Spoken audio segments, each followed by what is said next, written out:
Hello everyone, welcome to this channel that is geography education. আজকে আমি তোমাদের class 8 থেকে 5th চ্যাপ্টারটা পড়াবো, যেটা হলো মেঘ ও বৃষ্টি। আজকে আমি তোমাদের মেঘ বৃষ্টির প্রথম অংশটুকু পড়াবো, অর্থাৎ মেঘের যে প্রকারভেদগুলি আছে তার মধ্যে আমি দুটো প্রকারভেদ পড়াবো। এক হলো বেশি উচ্চতার মেঘ এবং দুই হলো মাঝারি উচ্চতার মেঘ। মেঘের প্রকারভেদ কিন্তু খুবই ইম্পর্ট্যান্ট, তোমরা সবাই ভালোভাবে পড়বে। তোমাদের বইতেও খুব সুন্দরভাবে দেওয়া আছে এবং বইয়ে যা দেওয়া আছে সেটাই কিন্তু আমি এখানে নোটের আকারে লিখেছি। এইটা পড়ার সুবিধা হলো, এটা যদি তোমরা পড়ো তাহলে এটা খুব ইজিলি তোমরা মুখস্থ করতে পারবে, কারণ এটাও সুন্দর করে গুছিয়ে লেখা আছে। বইতেও লেখা আছে কিন্তু ওটা প্যারা করে লেখা, থরলি একভাবে লেখা, যেটা মনে রাখতে কিন্তু অসুবিধাজনক। কিন্তু এটা মনে রাখতে অসুবিধাজনক নয়, কারণ এটা পয়েন্ট করে করে আমি লিখে দিয়েছি। তাও যদি তোমাদের বুঝতে কোথাও অসুবিধা হয় আমাকে অবশ্যই কমেন্টে জানাবে, আমি কিন্তু সবার রিপ্লাই দেব। তাহলে চলো শুরু করা যাক। প্রথমেই দেখো আমি আসছি মেঘের অবস্থান, অর্থাৎ মেঘের 4টে অবস্থান আছে। একটা বেশি উচ্চতার মেঘ, একটা মাঝারি উচ্চতার মেঘ, 3 নম্বর হলো নিম্ন উচ্চতার মেঘ এবং 4 নম্বর হলো উল্লম্ব উচ্চতার মেঘ। লাস্ট যে দুটো আমি বললাম, অর্থাৎ নিম্ন উচ্চতার মেঘ এবং উল্লম্ব মেঘ, এগুলো আমি পরের ভিডিওতে তোমাদের এক্সপ্লেন করব। আজকে আমি তোমাদের এই ভিডিওতে দুটো মেঘের অবস্থান পড়াচ্ছি। এক হলো বেশি উচ্চতার মেঘ এবং দ্বিতীয় হলো মাঝারি উচ্চতার মেঘ। বেশি উচ্চতার মেঘের মধ্যে যেসব মেঘগুলো আছে সেগুলো কি কি? সিরাস, সিরোস্ট্র্যাটাস এবং সিরোকিউমুলাস, যাদের তিনজনেরই উচ্চতা 20,000 ফুট, অর্থাৎ অনেক উপরে, সব থেকে উঁচুতে এরা অবস্থান করে। কারা? সিরাস, সিরোস্ট্র্যাটাস এবং সিরোকিউমুলাস। এদের উচ্চতা কত না? এদের তিনজনেরই উচ্চতা 20,000 ফুট। এবং এদের দেখতে কেমন? প্রথমে সিরাসটা পড়ি। সিরাস মেঘকে দেখতে সাদা রঙের, স্বচ্ছ এবং অনেকটা হালকা পালকের মতো। বুঝতেই পারছো এই মেঘ অনেক উঁচু স্থানে অবস্থান করে, তাই এই মেঘ কিন্তু খুবই হালকা হয় এবং এটা দেখতেও সাদা রঙের, তাই জন্য এটা অনেক উঁচুতে অবস্থান করতে পারে। যদি ভারী হতো তাহলে এটা নিচে অবস্থান করতো, যেহেতু হালকা তাই এটা অনেক উঁচুতে অবস্থান করে। এর বৈশিষ্ট্য কি? এই মেঘ সাধারণত পরিষ্কার আবহাওয়াকে নির্দেশ করে। সারা আকাশ এই মেঘ দ্বারা আবৃত থাকলেও সূর্যকে দেখা যায়। এর দুটো বৈশিষ্ট্য, এক হলো এই মেঘ খুব হালকা, অর্থাৎ এতে জলীয় বাষ্প কম থাকে, তাই জন্য এটি পরিষ্কার আবহাওয়াকে নির্দেশ করে। এবং এই মেঘ যদি সারা আকাশ জুড়ে থাকে তাও কিন্তু এর মধ্যে দিয়ে সূর্যকে দেখতে পাওয়া যায়, কারণ এটা এতটাই হালকা। নেক্সট 2 নম্বর সিরোস্ট্র্যাটাস, যার উচ্চতাই একই 20,000 ফুট। এটাকে দেখতে কেমন না? পাতলা সাদা চাদরের মতো, এবং এই মেঘ যখন আকাশে থাকে তখন আকাশটা দুধের মতো সাদা দেখতে লাগে। এর বৈশিষ্ট্য কি না? এই মেঘ চাঁদ ও সূর্যের চারপাশে বলয় আকারে অবস্থান করে। এই কোয়েশ্চেনটা ইম্পর্টেন্ট, এটা অনেক সময় আসে যে কোন মেঘ চাঁদ ও সূর্যের চারপাশে বলয় আকারে অবস্থান করে, কিংবা শুধু চাঁদ বা সূর্য, এরকমও আসতে পারে যে কোন মেঘ সূর্যের চারপাশে বলয় আকারে অবস্থান করে, কিংবা কোন মেঘ চাঁদের চারপাশে বলয় আকারে অবস্থান করে। এর আনসার হবে কিন্তু সিরোস্ট্র্যাটাস। এই কোয়েশ্চেনটা খুব ইম্পর্ট্যান্ট, এটা খুবই আসে। 3 নম্বর হলো সিরোকিউমুলাস। সিরোকিউমুলাস মেঘকে দেখতে পেঁজা তুলোর মতো, অনেকটা ম্যাকারেল মাছের পিঠের মতো। এই যে এই তিনটের মধ্যে সব থেকে ইম্পর্ট্যান্ট হলো সিরোকিউমুলাস মেঘটা। এটা খুব ভালো করে পড়বে, কারণ এটা দেখতে সম্পূর্ণ আলাদা। ম্যাকারেল মাছের পিঠটা যেমন দেখতে হয় ঠিক সেই রকম এই মেঘটাকে কিন্তু দেখতে হয়, এবং এটা পেঁজা তুলোর মতো দেখতে হয়। শরৎকালে এই মেঘ কিন্তু আমরা খুব বেশি পরিমাণে দেখতে পাই। এই মেঘে ঢাকা আকাশ ম্যাকারেল মাছের পিঠের মতো হওয়ায় এই মেঘকে আমরা বলি ম্যাকারেল আকাশ বা ম্যাকারেল স্কাই, এবং এই মেঘও কিন্তু পরিষ্কার আবহাওয়া নির্দেশ করে। তাহলে আশা করি বুঝতে পেরেছো যে বেশি উচ্চতার মেঘগুলো কোনটা।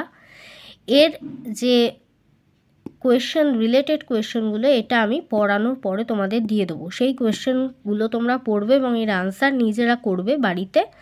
আমি আনসারগুলো বলে দেবো, তা সত্ত্বেও তোমরা নিজেরা করবে, সেখান থেকে কিন্তু তোমাদের পরীক্ষায় প্রশ্ন আসতে পারে। নেক্সট আসছি মাঝারি উচ্চতার মেঘ।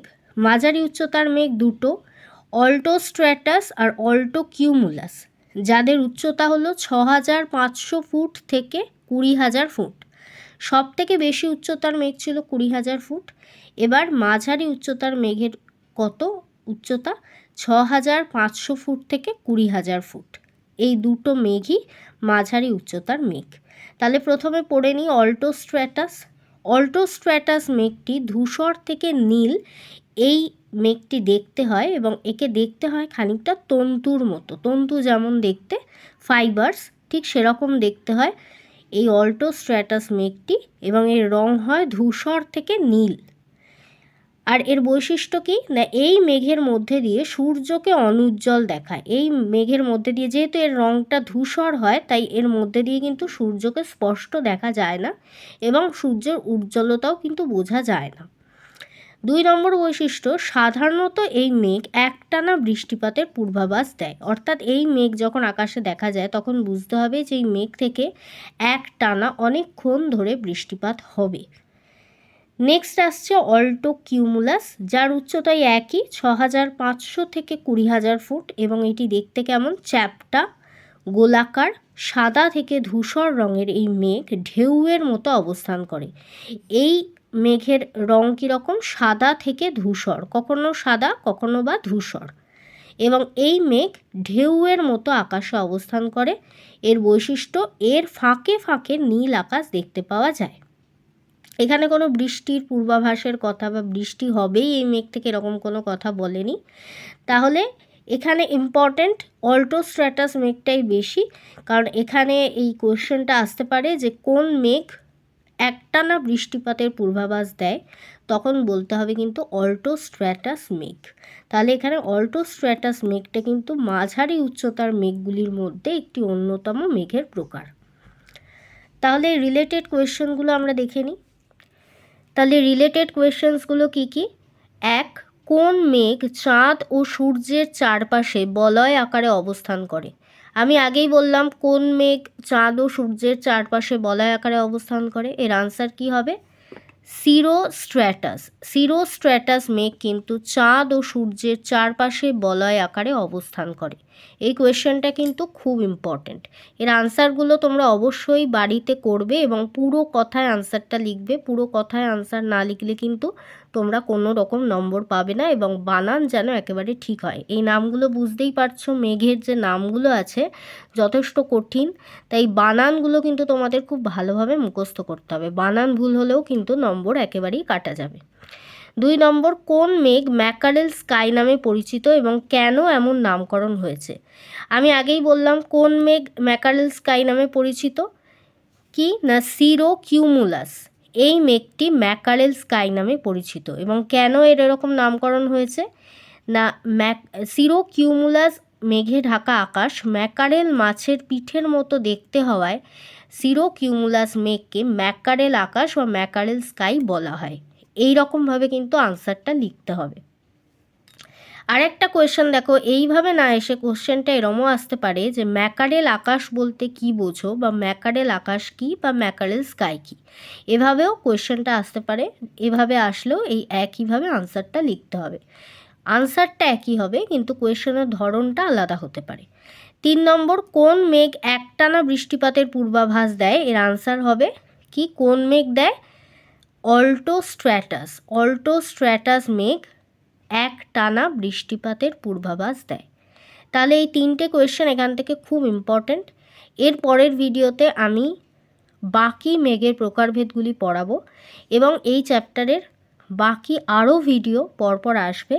তার জন্য তোমরা চ্যানেলটা ফলো করো, লাইক করো, ভিডিওটা ভালো লাগলে কমেন্ট করো, কোনো অসুবিধা হলে কমেন্টে জানাও, আর চ্যানেলটাকে সাবস্ক্রাইব করতে একেবারেই ভুলো না। বেল আইকনটা প্রেস করো প্রত্যেকটা নোটিফিকেশন পাওয়ার জন্য। Thank you for watching.